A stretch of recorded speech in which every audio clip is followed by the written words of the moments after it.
Magandang araw sa lahat. Kami po ang ika-4 na pangkat at naatasan kaming iulat kung ano nga ba ang pagtatanghal at ang pinaghalong sining. Sa ulat ding ito, nakapaloob kung ano nga ba ang mga klase ng sining na nakapaloob sa pagtatanghal at pinaghalong sining.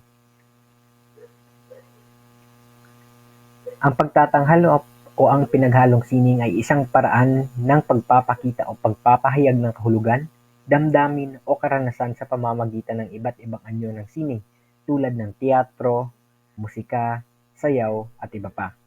Ito ay isang proseso ng pagsasalin ng konsepto o ideya sa isang anyo na maaaring maunawaan at maramdaman ng mga tao sa pamamagitan ng kanilang mga pandinig, paningin at kahit pandama.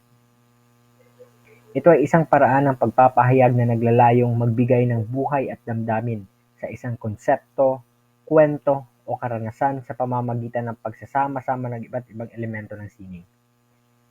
Sa pamamagitan ng pagtatanghal, ang mga tagapanood ay binibigyan ng pagkakataon na masuri at maunawaan ang mensahe ng obra o pagtatanghal sa pamamagitan ng kanilang mga pandama at damdamin. Ngayon, dumako tayo sa mga kategorya ng sining na nakapaloob sa pagtatanghal at pinaghalo. Ang pagtatanghal o pinaghalong sining sa musika ay ang paggamit ng musika sa iba't ibang anyo ng pagpakita tulad ng konsyerto, musical o entablado. Isang halimbawa ay ang Hamilton ni Lin-Manuel Miranda na nagtatampok ng hip-hop, R&B at show tunes upang ibahagi ang kwento ni Alexander Hamilton at ang pag-unlad ng Amerika. Ang musika ay isang mahalagang bahagi ng kultura at kasaysayan ng sangkatauhan. Nagsimula ito bilang isang paraan ng komunikasyon at ekspresyon sa pamamagitan ng tunog at ritmo. Noong unang panahon, ang musika ay ginagamit sa mga ritual, seremonya at pagdiriwang ng mga sinaunang kabihasnan. Sa paglipas ng panahon, ang musika ay naging bahagi ng buhay ng tao sa pamamagitan ng paglikha ng mga awitin, instrumento at iba't ibang anyo ng pagtatanghal. Ang musika naman ay may 6 na estilo. Una nito ay ang sinauna at tradisyon na musika. Ito ay tumutukoy sa mga musikang nagmula sa sinaunang kultura at mga tradisyon ng iba't ibang bansa at lahi. Maaaring ito ay kinabibilangan ng mga indigenous na musika, katutubong ritual at mga tradisyon na tugtugin at sayaw. Pangalawa nito ay ang klasikong musika. Ito ay ang uri ng musika na nagmula sa kanlurang tradisyon na kadalasang kinakatawan ng mga kompositor tulad ng Nina, Beethoven, Mozart at Bach. Karaniwang may malalim na estruktura at formal na pagpapahayag kabilang ang mga simetriko at nakaplanong nakaplanong pag-organisa ng mga tema. Ang pangatlo naman nito ay ang romantikong musika. Kilala sa kanilang matamis na melodiya at damdamin, ang mga romantikong musika ay nagmula sa panahon ng romantisismo sa musika na nagtatagal mula 18,000 hanggang 19,000. Ito ay naglalaman ng mga komposisyon na puno ng damdamin at imahinasyon na kadalasang tumatalakay sa pag-ibig, kalikasan at emosyon. Ang pang-apat nito ay ang jazz at blues. Kilala ang jazz at blues sa kanilang malayang ekspresyon at improvisasyon. Ang jazz ay nagmula sa African American culture at kadalasang may mga makabago at makulay na tunog. Samantala ang blues ay kilala sa mga simpleng estruktura at mga saloobin na naglalaman ng pagnanais, kalungkutan at sakit. Ang panglima nito ay ang rock and roll. Ito ay isang popular na genre ng musika na kilala sa kanilang enerhiya, pag-aalab at rebelyon. Nagmula ito sa mga African o American at American roots at naging kilala noong 1950s. Karaniwang may mga dominanteng gitara, drums, at boses ang mga kanta sa rock and roll. At ang panghuli naman nito ay ang kasalukuyang at pandaigdigang musika. Ito ay ang mga uri ng musika na aktwal at nangyayari sa kasalukuyan, pati na rin ang mga internasyonal na estilo at forma. Binubuo ito ng mga iba't ibang mga genre tulad ng pop, hip-hop, electronic at iba pa. Isa pang sining ay ang sayaw. Ang pagtatanghal o pinaghalong sining sa sayaw ay ang paggamit ng katawan at galaw sa pagpapakita ng iba't ibang uri ng sayaw tulad ng ballet, hip-hop o folk dance. Ang isang halimbawa ay ang Red Bull BC One World Finals, isang international breakdancing competition na nagtatampok ng mga pinakamahuhusay na b-boy at b-girl mula sa iba't ibang bansa. Tignan naman natin kung ano ang naging kasaysayan ng sayaw. Ang sayaw ay nagsimula noon sa primitibong panahon o primitibo at ritualistikong sayaw. Ang sayaw malamang na nagsimula bilang isang anyo ng ritual na ekspresyon sa panahon ng unang tao. Ginamit ng mga sinaunang tao ang sayaw upang makipag-ugnayan sa isa't isa at sa espiritual na mundo. Ang mga sayaw na ito ay madalas na may simbolikong galaw na pinaniniwala ang humihiling ng mga tiyak na Diyos o Espiritu at isinasagawa ng mga ito sa mga mahahalagang okasyon tulad ng pangangaso, anihan at seremonya. Ang mga sinaunang sibilisasyon. Sa sinaunang sibilisasyon tulad ng Ehipto, Gresya at India, ang sayaw ay naglaro ng mahalagang papel sa relihiyosong seremonya, pagkwento at mga pagtitipon sa lipunan. Halimbawa, ang sinaunang Griego ay may mayamang tradisyon ng sayaw na may iba't ibang anyo tulad ng mga pagtatanghal na may hugis maikot na kilala bilang churros at ang mga dulaan na may drama at komedya. Sa sayaw sa panahon ng medieval at Renaissance. Noong mga panahong medieval at Renaissance sa Europa, ang sayaw ay umunlad sa mas maayos na anyo. Ang mga sayaw sa palasyo ay naging popular sa mga maharlika, habang ang mga sayaw sa bayan ay ini-enjoy ng mga karaniwang mamamayan.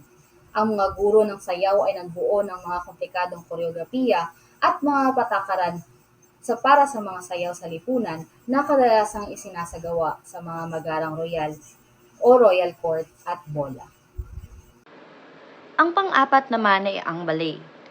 Ang ballet ay lumitaw bilang isang natatanging sining sa mga Italian Renaissance court at lumago pa sa France noong ika-17 siglo. Ang ballet sa simula ay ang mga elemento ng mga sayaw sa palasyo at mga tradisyon ng bayan, ngunit lumitaw ito sa isang napaka-refined at estilong anyo ng mga sayaw na ipinapakilala ng mga maayos na kilos, grasyosong galaw at malikhaing mga kasuotan. Ang ballet ay patuloy na isa sa pinaka-prestihiyos at makabuluhang mga anyo ng sayaw sa buong mundo. Ang kasunod naman ng ballet ay modern at contemporary dance.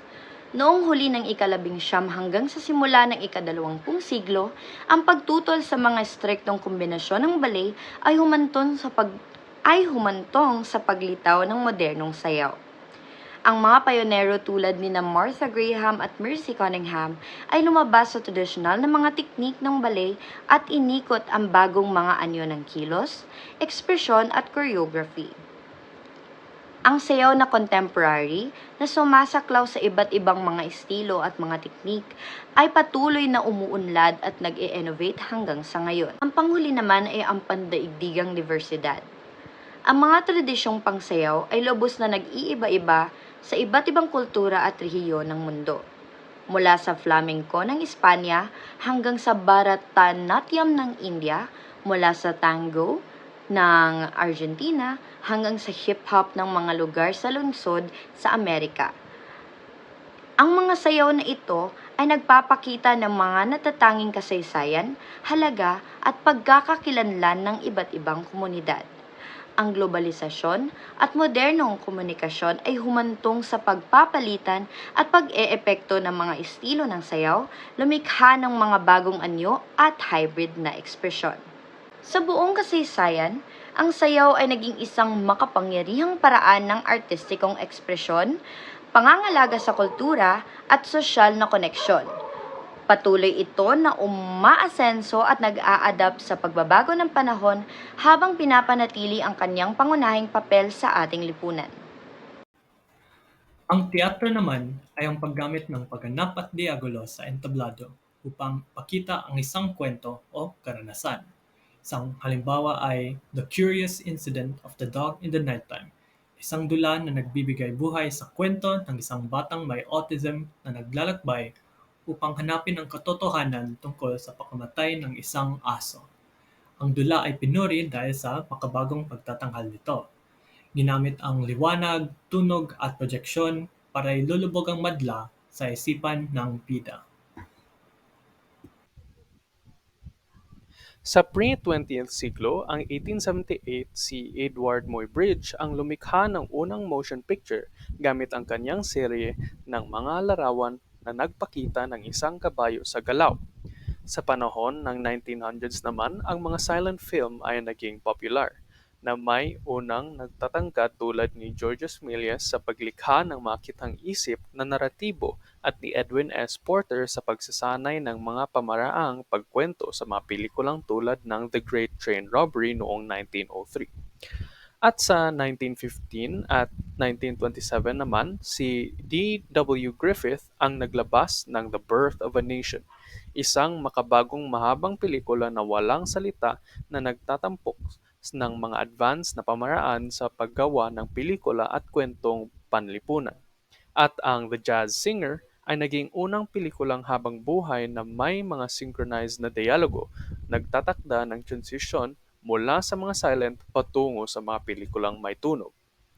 Sa dekada 1940, ang ikalawang digmaan pandaigdig ay nakaimpluwensya sa produksyon at mga tema ng pelikula, na humantong sa pag-angat ng film noir at mga pelikulang propaganda.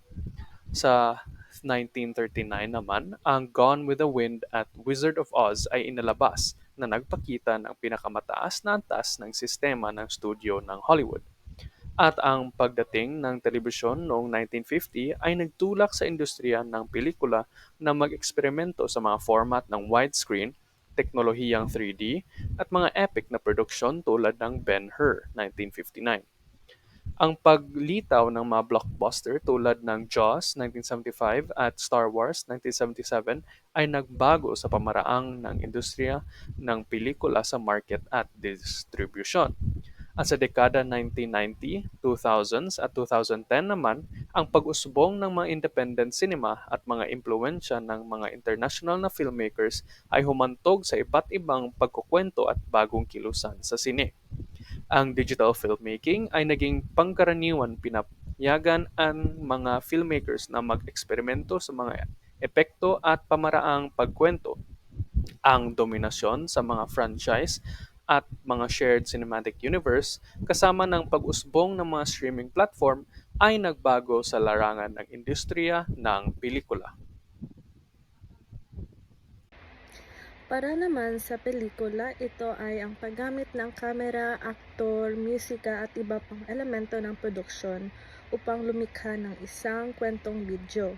Isang halimbawa ay ang Coco. Ito ay isang animated film ng Pixar na nagbibigay buhay sa kultura at tradisyon ng Mexico sa pamamagitan ng kwento ng isang batang musikero na nagnanais makipag-ugnayan sa kanyang mga ninuno. And ito naman yung timeline ng pelikula. Kitang-kita naman sa panahon ng mga silent film. Ito ay naganap noong 1910 to 1920. Tapos sa bandang 1960 to 1980, dito naganap yung bagong Hollywood at hit pa. Tapos nakikita din dito sa 1900s, pre-20th siglo, panahon ng Hollywood, 1930 to 1950, at itong kasalukuyang sining ng sine. Ito naman ay naganap noong 1990 1990 kasalukuyan. Yeah, yeah.